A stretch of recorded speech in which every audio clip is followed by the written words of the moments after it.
Hi everyone, Sassy Rockstar here for some more twin flame talk. I think a lot of people are liking these videos because a lot of people are going through this right now, and if anything I can say can help anyone or anything like that, then I feel good about that. So today we are talking about being the chaser. What a horrible thing it is. Ugh, I'm the chaser. I'm not proud of it, but it's true.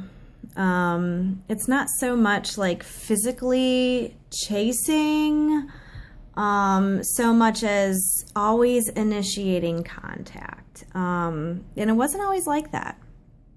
But at this stage, in mine and my twin flames relationship, we are actually married.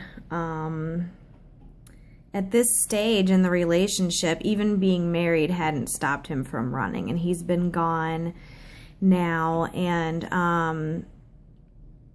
you know there's nothing you can do to change the runner's mind, yet the chaser still feels compelled to chase. And it's hard. I mean, you're longing for this person, and you're like yearning for their body to be inside of you and with you and physically there, even though you know you're together in spirit and you know you're together in your heart and soul. You want them physically there. And you find yourself always trying to reason with them. If you would just come here, I tell him all the time, I'm like, just come see me. Let me balance you out, and I mean, it was at a point basically every single day I was reaching out to him. Come over, let me make some dinner for you. Play with our son together. Let's make love at night. And I'm just constantly getting rejected. And, every once in a while he would come, and it wasn't very often. It was like maybe once or twice a month he would finally be like, okay, I guess I will. And I always made sure that I would cook him up something that he loved. He loves the meat of a pig because he's a fucking pig. So, I mean, I'll cook him up some sausage, and put it in some spaghetti, or pork loins, anything, trying to give him his favorite stuff, make him his favorite tea, just be extra pretty that day, and, let him have time with the baby so he can see how cute the baby is, and just every time we make love, it's just out of this world. I mean, you know, it's ecstasy like no other. And, and then I send him off and he leaves, and it's just like, okay, why don't you want that? Why don't you want that every day? That could be every day. That's why we got married. That's why I married him, so I could live that every day. And I find myself trying to sell myself to him. Why don't you want me? You said you love me. I know you love me. You know I love you. He's not focusing on positive things. And it doesn't matter how much I do. It doesn't matter how pretty I am. It doesn't matter how good of a cook I am. It doesn't matter how amazing our sex is. It doesn't even matter how cute our little baby is. It doesn't matter. Nothing, when the runner is running, there's nothing you can do until they themselves want to do it. And I've been going through this for 4.5 years now. And it sucks. It sucks to be the chaser. And I would love to hear some perspectives from some runners somewhere. I might have to try to look that up on YouTube. But from what mine says, it's just too intense, or he's, you know, he's trying to make things up in his head, in the ego, to say, okay, here's reasons why I shouldn't be with you. And so he'll bring up things from like 2 years ago or 3 years ago as something that hurt him. And he's hurt me numerous times as well, but so for some reason I can get over that because I just want him to be with me. And I don't really quite understand why the runners reject. But this is a video more so about the chasing. It sucks. It makes you feel worthless. It makes you feel like you're just nothing but shit, even though, like, you know better. Like, you know that every time they come around, it's a great time, and you can't understand what the fuck's wrong with them in their brain that they don't want this every day. I know I've heard a lot of people are saying that they're runners, oh, we want the peace and quiet, you know, we can't handle all of it. But I mean, it sucks. It sucks to be the chaser. And I have not initiated contact with him in a little while. Normally he would only go about 3 days, and if I haven't been blowing him up, he would finally contact me, but now it seems like it's been going more on like 5 days, and it hurts. It hurts very badly, and I'm trying to let it go because I don't want the negativity, and he just seems to want to live in this cycle of negativity and always thinking that things wouldn't change. But I mean, there's been a lot of mistakes and challenges in our relationship, just as any relationship has. And, you know, we've never made the same mistake twice. So, I mean, that is at least a credit there. There was always some drama with both of our exes and just shit. You know, you never meet your twin flame at a good time. You're never going to meet them at a perfect time. Most likely both of you have like your own quiet little lives all settled in, and then bam, what is this? What is this feeling? And you know, you want more. It's like a drug, you know? I mean, just nothing's the same without him not by my side, and that's what hurts. And we got married in our backyard, and sometimes I just go out there and I sit. Sometimes I take the baby out there and sit and just look at, still the purple flower petals are right there, and I can just feel what happened there that day when we got married. And I wonder if he can feel when I'm thinking about that sometimes. And, you know, I just know that it's getting pretty fucking old being the chaser, because, you know, I have to try to step outside of the situation and say, look, I know that I'm a good person. I know that I can be sweet when he's good to me. I know that I do a lot of nice things that most men would want. But then again, I don't give a fuck about most men. I only give a fuck about one man, and that's my twin flame. That's my husband. And, you know, it just doesn't matter. Like, nobody else matters, and that's what sucks. It's really hard because I wouldn't fucking put up with this kind of fucking disrespect and fucking bullshit from anyone in this fucking life ever. So having to kind of like swallow my own pride and forgive is something I've had to learn through this, because, well, do you want this person in your life or not? Yes, well then I guess you have to deal with the fact that they're being completely unreasonable at times. He's not helping me at all with our son. He hasn't come around, and I don't know why. It's been hard, but, you know, I have some pictures up that I brought down to show. Here's one of my favorite ones of us. We have our matching love tattoos for our crazy twin flame love.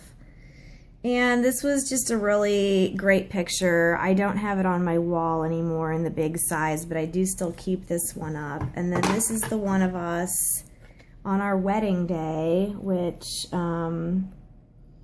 it's just, you know, it's been on and off for so much that I really, really believed that when we got married, that was like, okay, we're going to end this runner-chaser cycle. We're going to be done with this. You know, he's going to stay. He's going to realize that even if we get into an argument about the groceries or the trash or freaking vacuuming or who wants to sleep in on what day, I thought that that meant like, hey, I'm committed to working through these issues. I don't want to be without you. Like, but I mean, he acts like he just does want to be without me. And I know it's not true, but it's how he's acting because he's so much into his ego and his pride that he's not allowing his soul and his heart to feel the intense love that we have for each other and with each other. So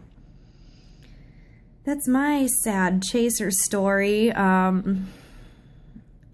You know, I'm just hoping that if I back off a little bit, maybe some more of this negativity will be cleared. I'm trying to do the meditations to clear out the negativity, and I know it's worked on me. I feel a lot better, but I also have to keep working because as the stronger twin, you know, I have to get us both aligned in vibration, and that's, you know, it's what the chaser's always doing. Just let me do this for you. Just come see me so I can show you the way. And he's not gonna just come see me. And I fucking hate it. Like every day when 4 o'clock comes, it's like I'm still wanting that life of him walking through the door and hearing him take a shower, and then him coming and holding the baby, and then us doing things, or him walking in and grabbing my ass in the kitchen and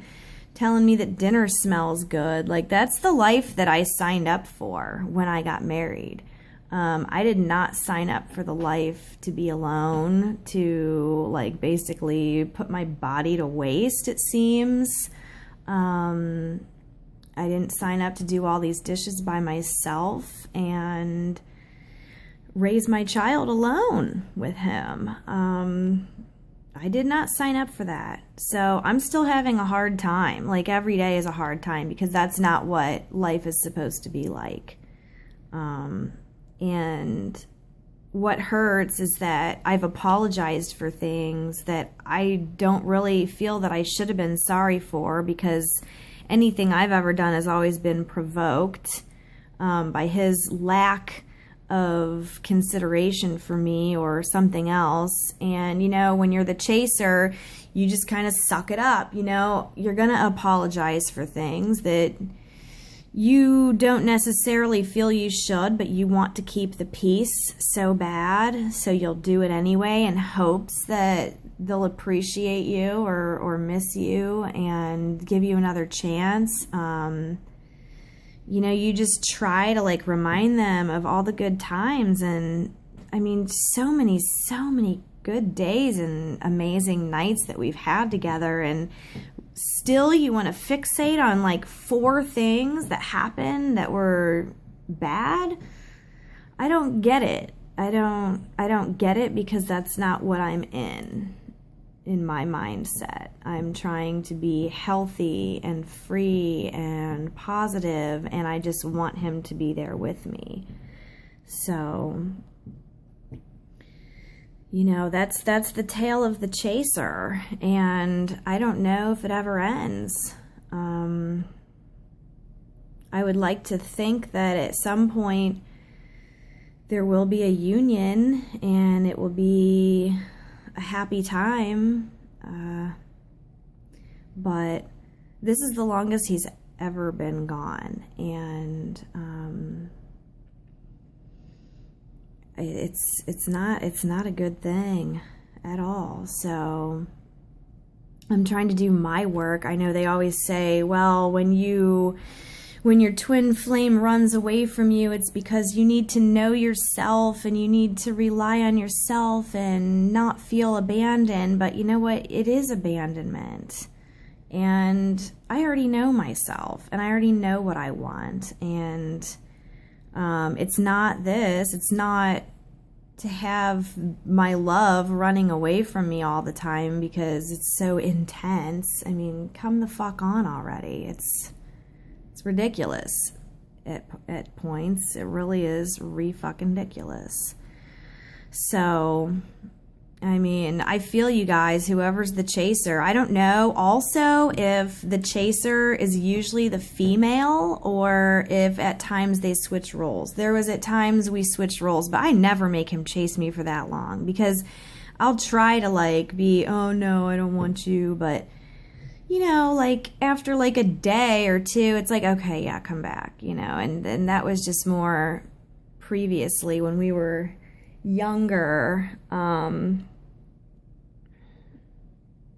mean, there are times where he would actually make an effort, and anytime I've ever told him to go away or, you know, anything, it's instead of him taking that literally, I just wanted him to say, no, I don't want to go away. I love you. Like, you're mine. I'm not letting you go.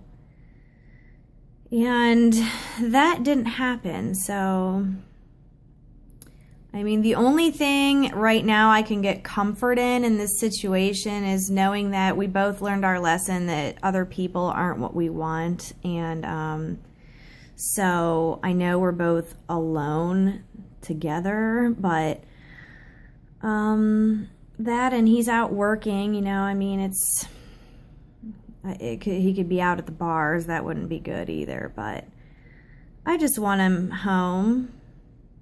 And I would rather have him out in the garage here where I know where he is than who the fuck knows where at his own place or whatever else. I mean, that's not what I wanted when I got married, and it's gone on just way too long, and it's not in my power to make that come to an end. So every single day I'm trying to fight back the tears, and I don't always win that battle. And every single day I miss him.